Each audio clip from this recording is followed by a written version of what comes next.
Welcome to Dr. Jester Talks, and I'm gonna talk about this from just the news. Iran's top nuclear scientist killed in an apparent assassination. Iran's foreign minister is blaming Israel. But of course they're gonna blame Israel, because what else? Where else? What country will they try to blame?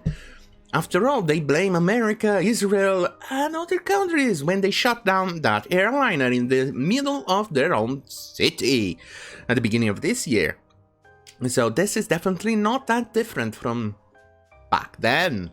Either way, let's read the news. Mohsen Fakhrizadeh, Iran's top nuclear scientist, was killed Friday near Tehran in an apparent assassination according to Iran's state media. Iran's foreign minister Javad Zarif indicated that it was the Israelis who were responsible for Fakhrizadeh's demise. He said the death that it was cowardice with serious indications of Israeli role. What indications would that be? Kind of like that missile you guys shot on a civilian airplane. Is that the type of serious indications? Mysterious. Terrorists murdered an eminent Iranian scientist today. Let's face it, it's not an eminent Iranian scientist. It's more like worse than Oppenheimer in this case. He is responsible for the nuclear program of Iran. Wait, let's continue. This cowardice with serious indications of Israeli role shows desperate warmongering of perpetrators. Iran calls on international community, and especially EU, to end their shameful double standards and condemn this act of state terror, tweeted Zarif. Fakhrizadeh was the head of the New Technology Research Center in the elite Revolutionary Guards. He has long been considered one of the top minds behind Iran's nuclear program. The Trump administration has confirmed it is keeping a watchful eye over the situation. In 2018, Israeli Prime Minister Benjamin Netanyahu mentioned Fakhrizadeh in a presentation he gave about a nuclear archive that Mossad agents had stolen from Tehran. Remember that name? Fakhrizadeh. Fakhrizadeh? Well, maybe I'm pronouncing it right, maybe not. Wait. Oh, Netanyahu is saying in the video. He spoke of the Iranian scientists as a head of the secret nuclear program called Project Ahmad. And that's the entire article. But I have more with pictures. Yay! Alright. For everything we know so far about the assassination of the father of the Iran's nuclear bomb, the war zone. Alright, here are some pictures. Interestingly enough, apparently it seems it was definitely a terror attack. That means there were a lot of bullets. As you can actually see here, there is a lot of gunshots from the outside in, by the looks of it.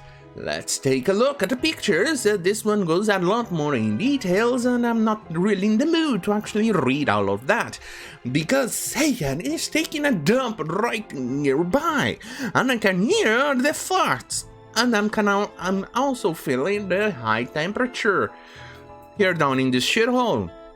I'm melting! Alright. Let's see, videos and photos that have now emerged on social media shows a black Nissan, which appears to be the vehicle Fakhrizadeh was traveling in, riddled with bullet holes and with a pool of blood on the ground near the car. Other images show the hulk of another vehicle that appears to have been hit with an explosion. It was initially heard, and this looks to be how the ambushers brought the Nissan to a stop before shooting at it. It's not clear if the car that got blown up was a vehicle-based improvised explosive device, IED in this case, or if the apparent bomb had been placed along the side of the road. Okay, you can see actually here, you can see a lot of gunshots. Obviously, this guy had the life of a king back in Iran in comparison to the normal citizens, because For Iranians, having the bomb was important, because they are definitely interested in a nuclear war. Alright, let's see here. There are some pictures here. This is the only indication that they have that this was caused by Israel over a presentation by Netanyahu. Obviously, could have been done by Israel, I'm not denying that, but I don't think Israel does something this messy. But then again, an act of desperation is better than nothing, I say. Either way, right, so those are the pictures. Try not to focus too much on the blood, so I don't get eaten out of YouTube. But she has been transferred to a hospital on a chopper. Let's see.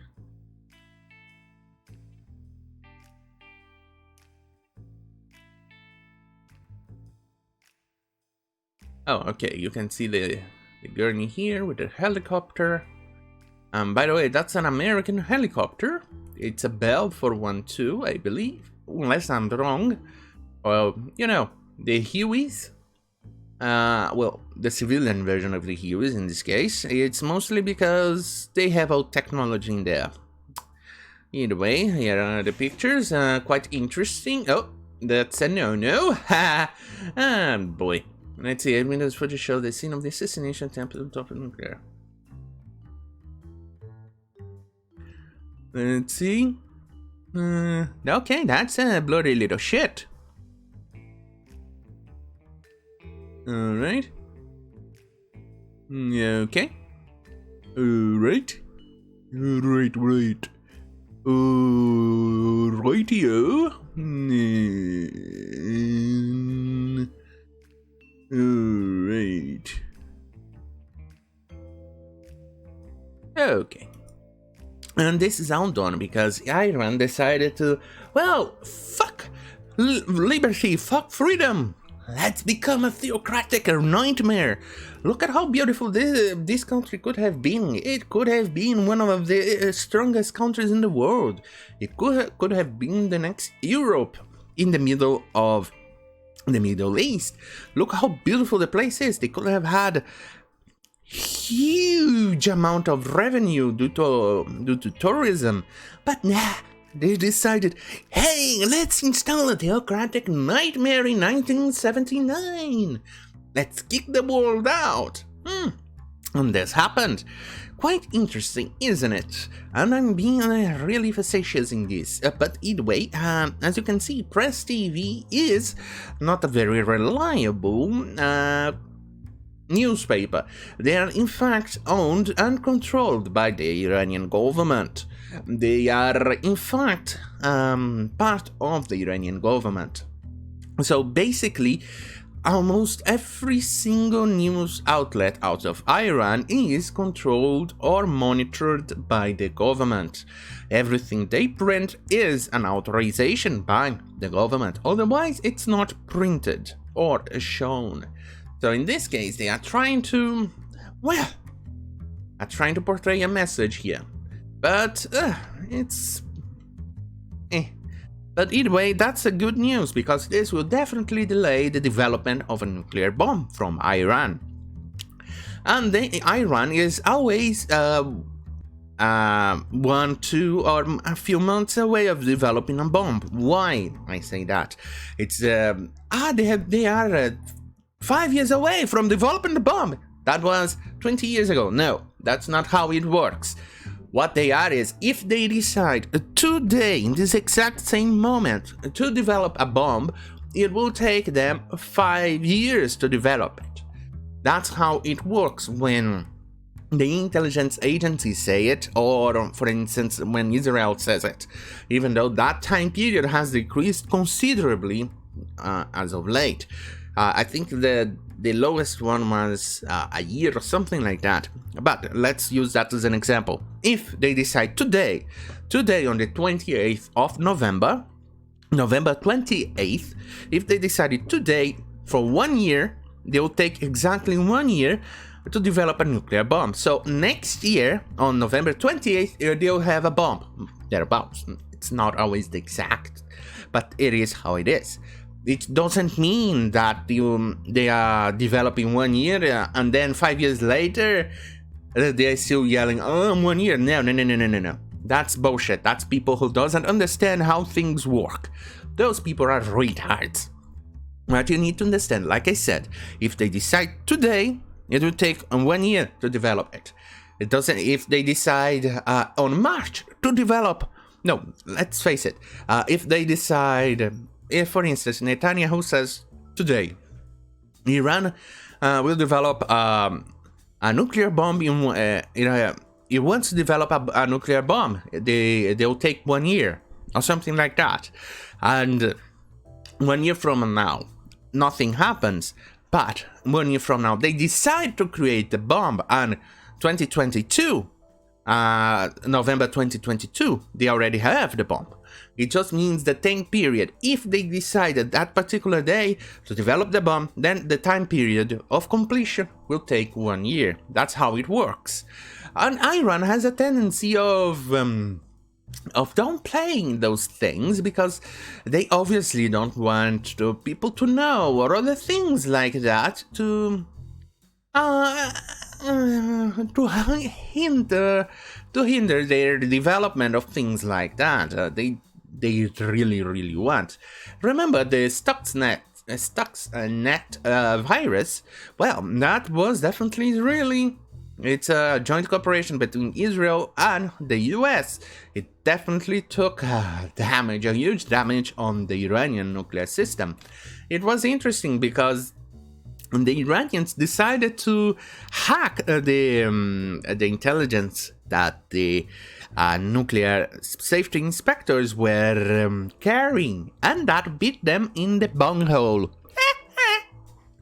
So that's always a good thing. But let's see. This is good news for everybody in the world. So anyway, thank you for watching. Don't forget to like, share, and subscribe. If you want more of this suffering, because I'm currently melting my t-shirt here, no, my wife beater. It smells of a bug repellent, but it's apparently not quite doing its job. Right now, there are a few bugs flying around, and it's disconcerting.